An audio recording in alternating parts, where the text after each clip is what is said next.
નમસ્તે વિદ્યાર્થી મિત્રો, આજના વિડીયો લેક્ચરમાં દરેક વિદ્યાર્થી મિત્રોનું હાર્દિક સ્વાગત છે. વિષય બાયોલોજી, ચેપ્ટર નંબર 19 ઉત્સર્ગ, પેદાશો અને તેનો નિકાલ. તો વિદ્યાર્થી મિત્રો, લાસ્ટ લેક્ચરની અંદર આપણે ઉત્સર્ગ એકમ એટલે કે મૂત્રપિંડની વાત જોઈ. મૂત્રપિંડની બાહ્ય રચના જોઈ, મૂત્રપિંડનો રંગ, મૂત્રપિંડનું કદ, મૂત્રપિંડનો આકાર વિસ્તૃતમાં આપણે જોયું અને ત્યારબાદ મૂત્રપિંડની અંતસ્થ રચના પણ જોયેલી. હા કે ના? તો અત્યારે વાત કરીએ ઉત્સર્ગ એકમની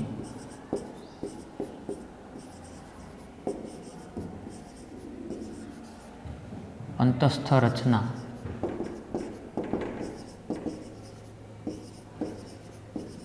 વર્ણન. શેની રચના વર્ણવવાની છે અત્યારે? ઉત્સર્ગ એકમની. અને આગળના લેક્ચરમાં વિદ્યાર્થી મિત્રો મેં કીધું એમ કે આપણે મૂત્રપિંડની રચના જોઈ લઈ, બાહ્ય રચના અને અંતસ્થ રચના. તો અત્યારે ઉત્સર્ગ એકમની રચનાની વાત કરીએ.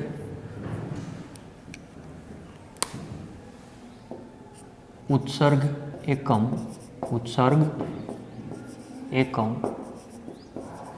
બે ઘટકોનો બનેલો છે. બે ઘટકો ક્યાં? તો તેમાં નંબર 1 અને નંબર 2.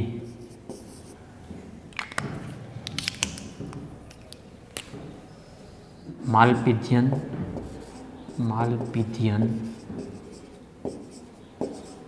કાય અને બીજું છે મૂત્રપિંડ સૂક્ષ્મ નલિકા. એટલે કે મૂત્રપિંડ નલિકા રાખો તોય વાંધો નથી, સૂક્ષ્મ ન લખો તોય હાલે. માલપિધિયન કાય અને આ બંને છે શું, રચના કેવી છે તે પણ હમણાં જોઈએ. દરેક ઉત્સર્ગ ઘટક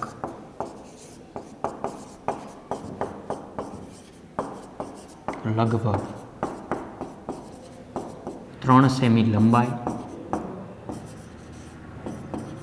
અને 20 થી 30 માઇક્રોમીટર વ્યાસ ધરાવે છે.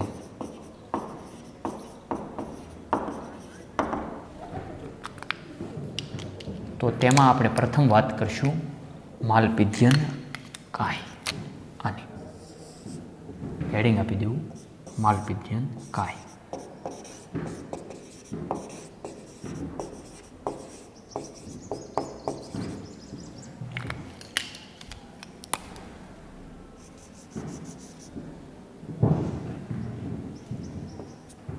રુધિર કેશિકા ગુચ્છ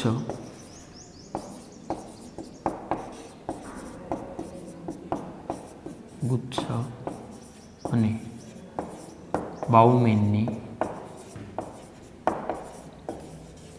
બાઉમેનની કોથળીની બનેલી સંયુક્ત રચના છે. શું કહેવા માંગે એ બધું કાંઈ સમજાતું નથી, વાંધો નહીં.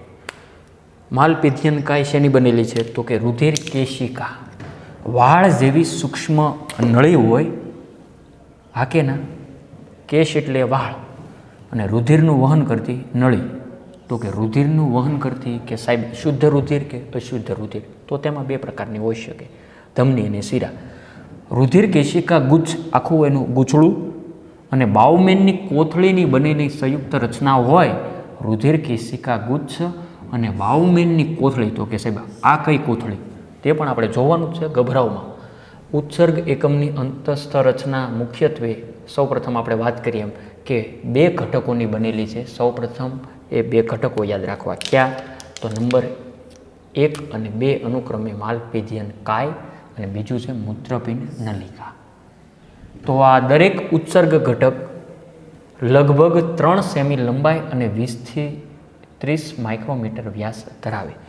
આગળના લેક્ચરમાં મેં તમને વાત કરી હતી એમ કે મૂત્રપિંડની અંદર એટલે કે દરેક મૂત્રપિંડ, 2 મૂત્રપિંડ આપણે જોયા હતા. મનુષ્યની અંદર 2 મૂત્રપિંડ હોય. એ દરેક મૂત્રપિંડની અંદર અંદાજે એક મૂત્રપિંડની અંદર 10 લાખ ઉત્સર્ગ એકમ હોય. 10 લાખ એટલે કે અંદાજ તમે લગાડી શકો, 2 મૂત્રપિંડના 20 લાખ. તો તે પૈકી આપણે એકની રચના જોઈશું તો એવી 10 લાખ હોય. કેવી હોય તો તેના માટે સૌપ્રથમ આપણે સાયન્ટિફિક રચના જોઈ લઈએ. બંનેની અત્યારે સાથે જોઈ લઈએ. માલપીધ્યન કાય અને મૂત્રપિંડ સૂક્ષ્મ નલિકા કે મૂત્રપિંડ નલિકા. જો કે સંયુક્ત છે પણ અભ્યાસની સરળતા ખાતર 2 ઘટકોની બનેલી છે. જોની અહીંયા વાત આવી કે નહીં, ઉત્સર્ગ એકમ 2 ઘટકોનો બનેલો છે. તો સૌપ્રથમ જોઈએ તે સ્લાઇડ. તો વિદ્યાર્થી મિત્રો, સ્લાઇડમાં જોઈ શકો છો તમે માલપીધ્યન કાય બ્રેકેટમાં એટલે કે મૂત્રપિંડ કણ. તો તેમાં જોઈ શકો છો કે તેની અંદર થતી ધમનિકા, અંતર્વાહી ધમનિકા, બહાર નીકળતી હોય તેવી બહિર્વાહી ધમનિકા. આ જે ધમનિકા જે ભાગમાંથી અંદર નીકળે અને બહાર નીકળે છે તે આખી બોર્ડર જેવી રચના જોઈ શકો, ડબલ બોર્ડર. તો તે છે બાઉમેનની કોથળી. ક્લિયર? Next slide. મૂત્રપિંડ નલિકા વિદ્યાર્થી મિત્રો તમે જોઈ શકો છો. તો તેના નામકરણ ઓલરેડી આપેલા જ છે વ્યવસ્થિત, નીચે હાઇલાઇટ ગુલાબી. રુધિર વાહિનીઓ અને નલિકાઓ દર્શાવતા ઉત્સર્ગ એકમની રેખાકૃતિ. તો તેની અંદર વિદ્યાર્થી મિત્રો સૌપ્રથમ શાંતિથી ઓબ્ઝર્વેશન કરો. સૌથી ઉપરના નામકરણ અંતર્વાહી ધમનિકા અને બહાર નીકળતી ધમનિકા. અંદર જાય એટલે અંતર્વાહી ધમનિકા. બાઉમેનની કોથળી એ હવે તમને ખ્યાલ આવી ગયો. બહિર્વાહી ધમનિકા એ પણ ખ્યાલ આવી ગયો. રુધિર કેશિકા ગુચ્છ તે પણ તમે જોયું. ત્યારબાદ નિકટવર્તી ગૂંછળામય નલિકા. ત્યારબાદ દૂરનો છેડો એટલે કે દૂરસ્થ ગૂંછળામય નલિકા. ત્યારબાદ આવો નીચેની બાજુ યુ આકારનો જે પાશ દેખાય છે તમને એટલે કે હેન્ડલેનો પાશના 2 ભાગ છે. હેન્ડલેના પાશની અવરોહી ભુજા અને હેન્ડલેનો પાશની આરોહી ભુજા. અને જે બહિર્વાહી ધમનિકા વાંસા રેક્ટાની કંઈક રચના કરે અને છેલ્લે સંગ્રહણ નલિકા છે વગેરે વગેરે. આ શું કહેવાય, શું કહેવા માગે છે તે પણ હું તમને વિસ્તૃતમાં સમજાવું. તો વિદ્યાર્થી મિત્રો આ રચના બંને તમારે દોરવાની રહેશે. હમણાં હું જે બોર્ડમાં દોરું છું તે તમારે દોરવી જરૂરી નથી. ક્લિયર?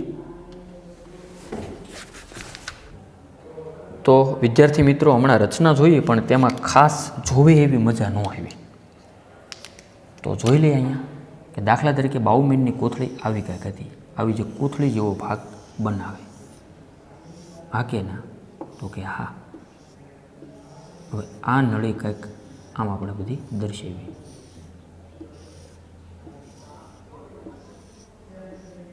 અને ત્યારબાદ આ રીતના હું અત્યારે સરળતા ખાતર દર્શાવું.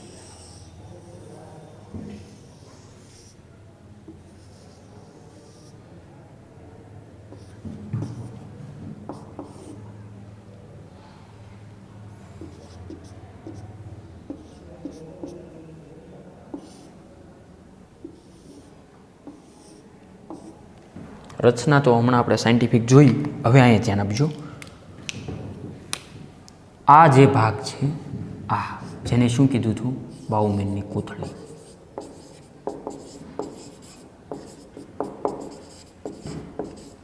હજી ધ્યાન અહીંયા જો, અંદર જતી ધમનિકા હા એ આગળ જઈને એક મોટું ઝાડું બનાવશે, આખું ગુચ્છ બનાવશે. મતલબ આનું નામ જ આપી દો ને, રુધિર કેશિકા ગુચ્છ. આવડે તો કે આવડે. અને આ જે બહાર નીકળેલી જે ધમનિકા એનું પણ નામ આવડે જ તે. આમાં તો કાંઈ અઘરું જ નથી. બહિર્વાહી ધમનિકા. ચાલો એટલે સુધી કાંઈ પ્રોબ્લેમ ન હોય. હવે આ બહિર્વાહી ધમનિકા છે એ આ જે કાંઈ ભાગ છે તેની અંદર આમ આરપાર બધે વીંટળાઈને આમ આવું તમે જોઈ શકો છો. આ બાજુ જાય ને આ બાજુ જાય. આખી ઝાડ સ્વરૂપની બની અને આ બાજુ કંઈક નીકળે છે, આવું તમે જોઈ શકો છો. હા કે ના? તો કે રેડી. આ જે કંઈ ભાગ છે ગ્રીન આખો, આ યુ આકારનો જે ભાગ છે અને તેને ફરતે વીંટળાયેલી, તો આ જે ગ્રીન છે આખી જાળી, જેને શું કહેવાય? વાંસા રેક્ટા. શું કહેવાય? વાંસા રેક્ટા. આ પણ બધું વિદ્યાર્થી મિત્રો આપણે ડિટેલમાં જોવાનું છે. હવે યુ આકારનો ભાગ, આ ભાગ નહીં, આ ભાગને શું કહેવાય? અવરોહી પાશ. અને આ ભાગ આનાથી વિરુદ્ધમાં ઉપર તરફ, આ ભાગ આરોહી પાશ. એનો મતલબ એમ થયો કે આ મૂત્રપિંડ નલિકા જ છે આખી. આ ભાગ આરોહી ભાગ, અવરોહી ભાગ. રેડી? અને હવે તમે અંદાજ લગાડો કે મૂત્રપિંડ નલિકાનો શરૂઆતનો છેડો કયો છે? શરૂઆતનો જોજો અહીંયા. આ છો ને નજીકનો, આ છો બાઉમેનની કોથળીથી? તો કે હા. તો આને નામ આપી દો નિકટવર્તી ગૂંચળામય નલિકા. જોઈ શકો તમે આકૃતિમાં આગળ જતા, ગૂંચળામય છે અને આ ભાગ દૂરનો થયો આની સાપેક્ષે. આ જોવો અહીંયા નજીક, ત્યારબાદ આમ એટલી લંબાણી. આ ભાગ દૂરસ્થ ગૂંચળામય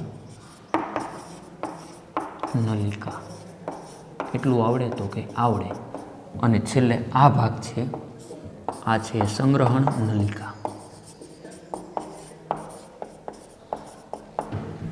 ચાલો, એટલે સુધી પ્રોબ્લેમ? તો કે ના. તો કે સાહેબ અહીંયા જે આવા તમે આ ઠોંગા દર્શાવ્યા ત્યાંનો શું મતલબ એ પણ સમજાવું. એ સમજતા પહેલાં દરેક ઉત્સર્ગ એકમ, એક મૂત્રપિંડમાં કેટલા છે? 10 લાખ, બેયના થઈને 20 લાખ. દરેક ઉત્સર્ગ એકમ લગભગ 3 સેમી લંબાઈ ધરાવે. કેટલી લંબાઈ હોય એની? 3 સેન્ટીમીટર લંબાઈ હોય. અંદાજ લગાડી શકો. 1 સેન્ટીમીટર એટલે કે અંદાજે આટલું. આવડી એવી છે ખાલી અમસ્થી. આ માર્કર જે તમને દેખાય ત્યાંનાથી અડધી અંદાજે. તો 3 સેમી લંબાઈ છે અને 20 થી 30 માઇક્રોમીટરનો વ્યાસ ધરાવે. રેડી? એટલે કે આમ સૂક્ષ્મ, હાવ દોરાથી પણ સૂક્ષ્મ તેવી. તો નામકરણ આવડે? આવડે. અંદર જતી રુધિર કેશિકાની જે ધમનિકા, તો આપણે નામ કર્યું હતું એમ કે અંતર્વાહી ધમનિકા. લે, આ તો તમને ન આવડે? આવડે જ નહીં. અંદર જતી ધમનિકા, અંતર્વાહી ધમનિકા. બહાર નીકળતી બહિર્વાહી ધમનિકા, રુધિર કેશિકા ગુચ્છ, એ પણ જોઈ શકો છો. બાઉમેનની કોથળી, આ જે કોથળી જેવો ભાગ છે અને વૈજ્ઞાનિકના નામ ઉપરથી આવું આપેલું છે. સૌપ્રથમ જોયેલું બાઉમેન નામના વૈજ્ઞાનિકે, એટલા માટે આવું જે કંઈ એને દેખાણું છે કોથળી જેવું, એટલા માટે નામ આપી દીધું બાઉમેનની કોથળી. ક્લિયર? ત્યારબાદ હેન્ડલેનો પાશ, આ જોઈ શકો છો. આ જે આખો પાશ છે, આરોહી પાશ અને અવરોહી પાશ, એ આપનાર વૈજ્ઞાનિકના નામ ઉપરથી સંયુક્ત રીતે કહેવાય એને હેન્ડલેનો પાશ. શું કહેવાય? હેન્ડલેનો પાશ. પાશ એટલે કે વળાંક, કે જેના 2 ભાગ છે, અવરોહી અને આરોહી. અને ત્યારબાદ આ જે નિકટવર્તી ગૂંચળામય નલિકા અને દૂરસ્થ ગૂંચળામય નલિકા.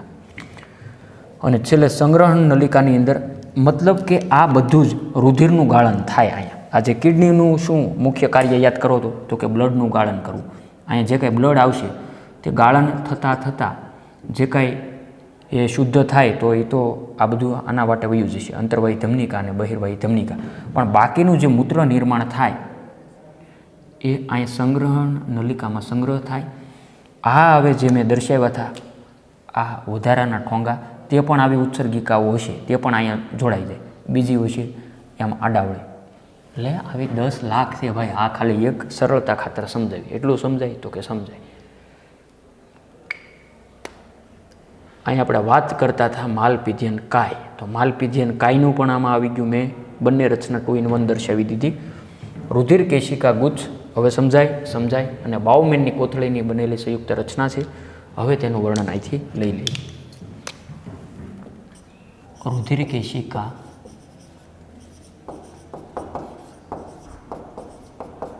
ગુચ્છ એ રુધિર કેશિકા ગુચ્છ એ ધમનિકાઓનું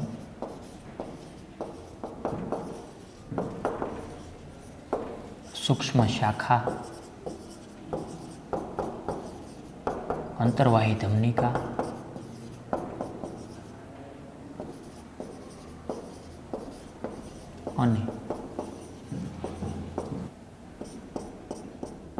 અને નહીં રાખીએ ધમનિકાથી બનેલ કેશિકાઓનું જાળું છે.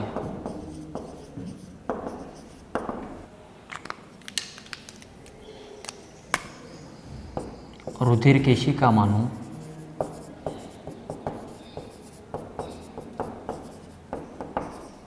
રુધિર બહિર્વાહી ધમનિકાઓ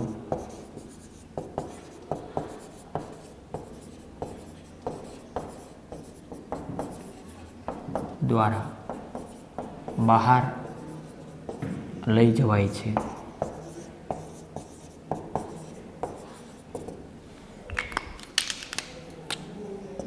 બહિર્વાહી ધમનિકાનો વ્યાસ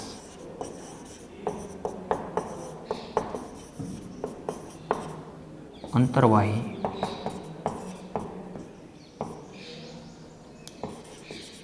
ધમનિકા કરતાં ઓછો હોય છે.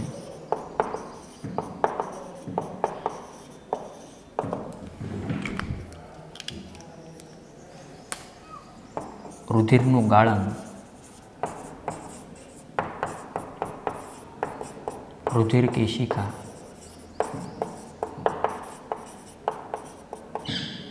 કેશિકા ગુચ્છમાં થાય છે. આકૃતિ મેં જાણી જોઈને સામી જ રાખી છે, જેના આધારે બધું જ આવડી જશે તમને. શેની વાત કરી? માલપિધ્યન કાય બાઉમિનની કોથળીની પણ આપણે અલગથી હમણાં બોર્ડ સાફ કરીને વાત કરીએ. રુધિર કેશિકા ગુચ્છ હા કે ના? તો રુધિર કેશિકા ગુચ્છ એ ધમનિકાઓનું સૂક્ષ્મ શાખા એટલે કે અંતર્વાહી ધમનિકાથી બનેલ આખું જાળું છે, એટલે કે કેશિકાઓનું જાળું છે. અંતર્વાહી ધમનિકા આવીને જે કાંઈ આખી અંદર ઝાડ જેવું કંઈક બન્યું અને રુધિર કેશિકામાંનું રુધિર બહિર્વાહી ધમનિકાઓ દ્વારા બહાર નીકળે. એ તો ગાંડાને ખબર પડે કે નહીં, અંતર્વાહી ધમનિકા દ્વારા અંદર દાખલ થાય અને બહિર્વાહી ધમનિકા દ્વારા બહાર નીકળે. આ બે આવડી ગયા મુદ્દા. અહીંયા ને અહીંયા બહિર્વાહી ધમનિકાનો વ્યાસ મતલબ આનો વ્યાસ, બહિર્વાહી ધમનિકાનો વ્યાસ અંતર્ગોળ ધમનિકા કરતાં ઓછો છે. એનો મતલબ એમ થયો, અંદર આ જે ધમનિકા છે ને અંતર્વાહી ધમનિકા તે આમ જાડી છે, લ્યો આવી કંઈક, અને આ છે તેની સાપેક્ષમાં આવી હાવ દર્શાવી દઈએ, એટલે કે આ જાડી થઈ અને આ થઈ પાતળી. હવે જુઓ, બહિર્વાહી ધમનિકાનો વ્યાસ બહાર નીકળતી એ અંતર્વાહી ધમનિકાના વ્યાસ કરતાં ઓછો છે, ઓછો દર્શાવ્યું. રુધિરનું ગાળન ક્યાં થાય? તો કે રુધિર કેશિકા ગુચ્છમાં રુધિરનું ગાળન થાય. એટલા માટે જ અંદર ધમનિકાઓ આવી શુદ્ધ રુધિરનું વહન કરતી. શુદ્ધ એટલે કે ઓક્સિજનયુક્ત. હવે એને સંપૂર્ણ અહીંયા ગાળવાનું છે, તો તેમાંથી મૂત્રનું નિર્માણ આગળ જતાં થશે. ઉત્સર્ગ, પેદાશો અને તેનો નિકાલ તે પણ આપણે વ્યવસ્થિત બધું જોઈએ જ છે સ્લો મોશનમાં. આવડે કે ન આવડે? રુધિરનું ગાળણ રુધિર કેશિકા ગુચ્છમાં થાય. હવે વાત કરવી છે બાઉમિનની કોથળી.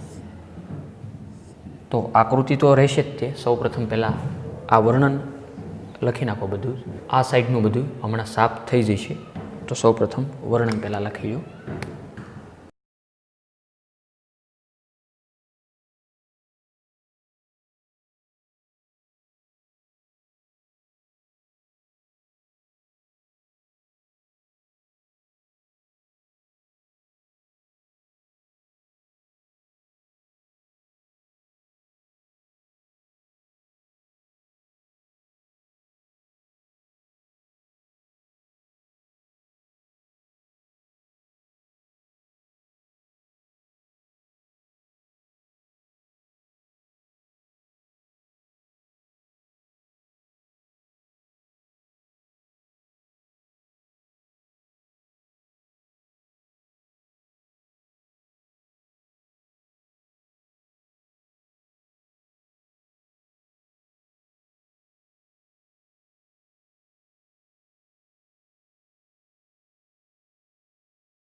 હવે વાત કરી દઈએ બાઉમેનની કોથળી.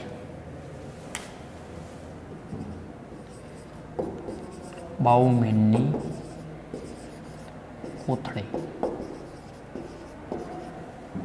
આ નામ થોડુંક મારે હમણાં ઉતાવળે ભૂલાઈ ગયું. આ અંતર્વાહી ધમનિકા, ધમનિકા, બહિર્વાહી તો છે જ. માલપીજ્યન કાય અને મૂત્રપિંડ નલિકાની બનેલી હોય. ઉત્સર્ગ એકમ તો બાઉમેનની કોથળીની વાત કરીએ.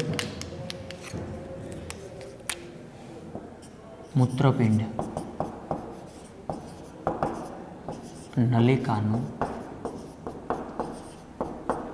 એક તરફનો બંધ છેડો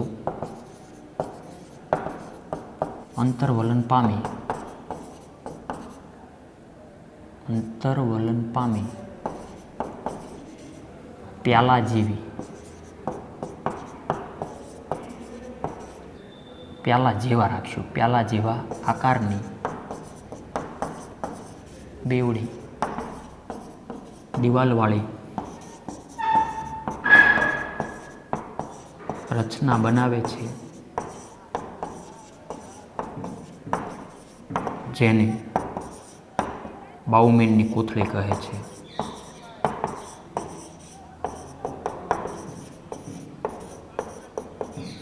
એક્ઝેક્ટ વ્યાખ્યા તમને આપી દીધી. બાઉમેનની કોથળી એટલે શું? તો આકૃતિમાં સ્પષ્ટ ઓલરેડી દર્શાવ્યું જ છે આપણે કે મૂત્રપિંડ નલિકાનો એક તરફનો બંધ છેડો, જુઓ આ બંધ છેડો જ છે, ખુલ્લો નથી. ખુલ્લો તો આ બાજુ જો, આ તો બંધ છે ને. એક તરફનો બંધ છેડો અંતર્વલન પામી, અંતર્વલન પામી એટલે કે શું? આવું થાય, આમ આખો ગૂંચળાઈને અંતર્વલન પામી પ્યાલા જેવા આકારની, પ્યાલો એટલે કે ગ્લાસ ફોર એક્ઝામ્પલ, આવો પ્યાલા જેવા આકારની બેવડી દિવાલવાળી રચના બનાવે છે, જેને શું કહેવાય? બાઉમેનની કોથળી. જોઈ શકો છો અહીંયા બેવડી દિવાલ છે તો કે છે. બાકીનું વર્ણન બાઉમેનની કોથળી.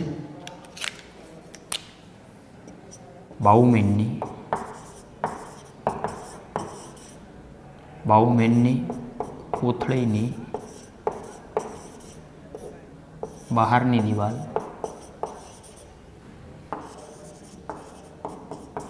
લાદીસમ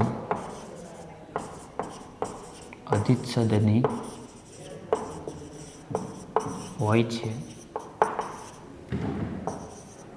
અને અંદર તરફની દિવાલ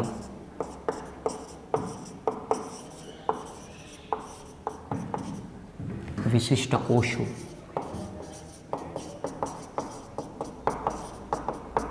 બ્રેકેટમાં પોડોસાઇટ્સ ધરાવે છે, જે અણુઓ પસાર થવા માટે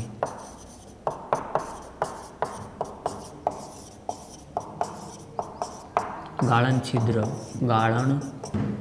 છિદ્ર રચે છે.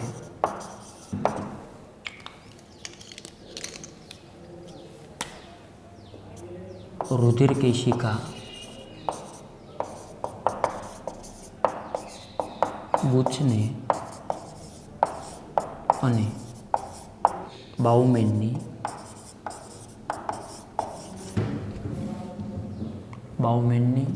કોથળી સાથે માલપીજ્યન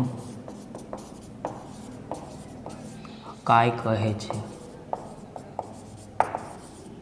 બધું જ વર્ણન વિદ્યાર્થી મિત્રો આકૃતિ ઉપરથી આવડે. બાઉમેનની કોથળીની બહારની દિવાલ કેવી છે? લાદીસમ અધિચ્છદની બનેલી હોય. બહારની દિવાલ એટલે કે આ થઈ, જોજો અહીંયા આ થઈ એ અંદરની તરફ, બહારની દિવાલ એટલે કે આ.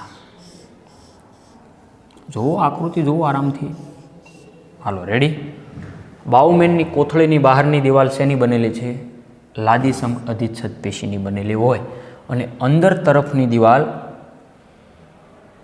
વિશિષ્ટ કોષોની એટલે કે પોડોસાઇટ્સની બનેલી હોય. અંદર તરફની એ પણ આપણે દર્શાવી દઈએ. આ દાખલા તરીકે બ્લુ વિશિષ્ટ પ્રકારની શું નામ આપી દીધું? વિશિષ્ટ પ્રકારની, એટલે કે વિશિષ્ટ કોષોની બનેલી હોય એક પ્રકારની જે પોડોસાઇટ્સ. એટલે કે શું થાય આમાં? જે અણુઓ પસાર થવા માટે ગાળણ છિદ્રો રચે, સૂક્ષ્મ સૂક્ષ્મ છિદ્રો આવેલા હોય અને જેના દ્વારા આ રુધિરનું ગાળણ થાય પ્રેશરથી એમ. અને છેલ્લે રુધિર કેશિકા ગુચ્છ આકૃતિ જુઓ, આર્યુ ગ્રીન અને બાઉમેનની કોથળી, આ બંનેને સાથે વાત કરીએ તો શું કહેવાય એને? માલપીજ્યન કાય. ક્લિયર? તો માલપીજ્યન કાય અને મૂત્રપિંડ નલિકા. તો અત્યારે ખાલી વાત થઈ માલપીજ્યન કાય. હવે વાત કરીએ મૂત્રપિંડ નલિકા. તો સૌપ્રથમ પહેલાં આ વસ્તુ બધી લખી નાખો.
હેડિંગ આપો મૂત્રપિંડ નલિકા.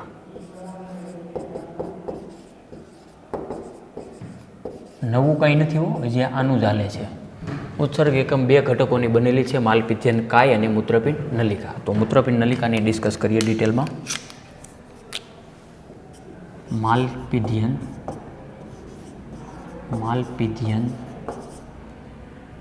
કાય પછીના ભાગને ગ્રીવા કહે છે. શું કહેવાય છે? ગ્રીવા કહે છે.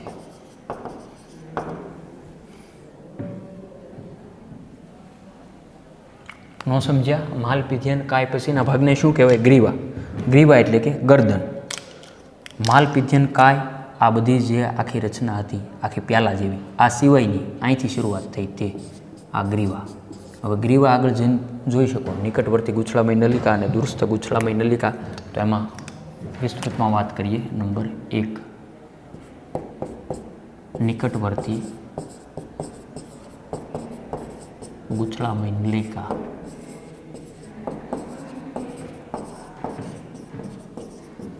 અથવા ભાગ આપણે આવું પણ રાખીએ, નિકટવર્તી ગુછલામય ભાગ. તો તેનું વર્ણન જોવો એટલે બધું જ આવડે. ગ્રીવા પછીનું મૂત્રપિંડ નલિકાનો ભાગ ઉબજ ગુછલાકાર હોય છે, જે પીસીટી તરીકે ઓળખાય છે. અને બીજા ભાગની પણ વાત કરી દઈએ. નિકટવર્તી આવી ગયું. હવે આવશે દૂરસ્થ ગુછલામય ભાગ.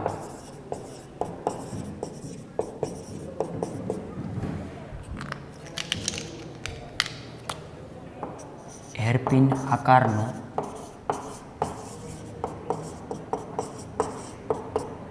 પીસીટી પછીનો પ્રદેશ છે, જે આરોહી અને અવરોહી ભુજા ધરાવે છે?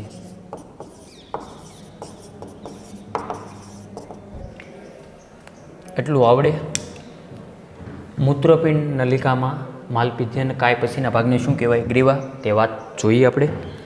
નિકટવર્તી ગૂંછળામય ભાગ, તો કે ગ્રીવા પછીનો મૂત્રપિંડ નલિકાનો ભાગ ખૂબ જ ગૂંછળાકાર હોય છે. તે પણ આપણે આ રચનામાં જોયું, જેને પીસીટી કહેવાય. What is PCT? તો એનસીઆરટી બુક્સમાં અંગ્રેજી નામ લખેલું છે બ્રેકેટમાં, એ જોઈ લેજો. ટી એટલે કે ટ્યુબ, આખું એનું અંગ્રેજી નામ છે. તેના પ્રથમ શોર્ટ અક્ષર પીસીટી.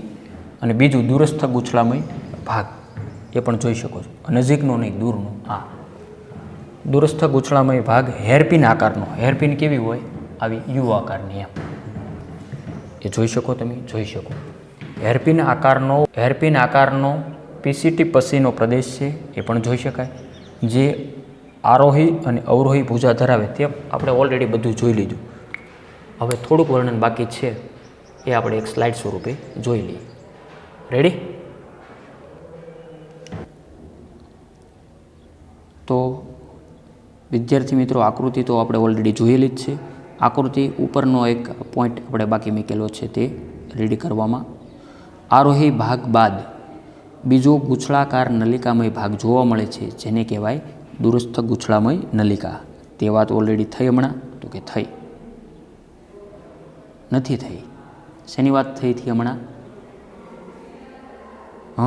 હેનલેનો પાસની હેરપિન આકારનો પીસીટી પછીનો પ્રદેશ, જે આરોહી અને અવરોહી ભુજા ધરાવે. અને ત્યારબાદ આરોહીની હવે આપણે ડિટેલમાં વાત કરી કે આરોહી ભાગ બીજો ગૂંછળાકાર નલિકામય ભાગ જોવા મળે, જેને દૂરસ્થ ગૂંછળામય નલિકા કહેવાય. જેવો અંગ્રેજીમાં નામ આપેલું છે, ડિસ્ટલ કોન્વોટેટેડ ટ્યુબલ.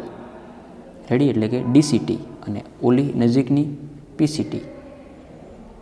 આકૃતિની નીચેના બે મુદ્દા. દૂરસ્થ ગૂંછળાકાર નલિકા સંગ્રહણ નલિકામાં ખુલે છે. ઘણી બધી સંગ્રહણ નલિકાઓ જોડાઈને મોટી બીલીની નલિકામાં ખુલે. અને બીલીની નલિકા મૂત્રપિંડ નિવાપમાં ખુલે. ઓલરેડી આપણે બાહ્ય રચનામાં કાલ જોયું તે. બધા ઉત્સર્ગ એકમમાં સંગ્રહ કરાયેલું મૂત્રપિંડ નિવાપ એટલે કે રિનલ પેલ્વિસમાં ઠલવાય. મૂત્રનું નિર્માણ ફક્ત ઉત્સર્ગ એકમમાં થાય. મૂત્રનું નિર્માણ ક્યાં થયું? આ ઉત્સર્ગ એકમની રચના જોઈ તેમાં.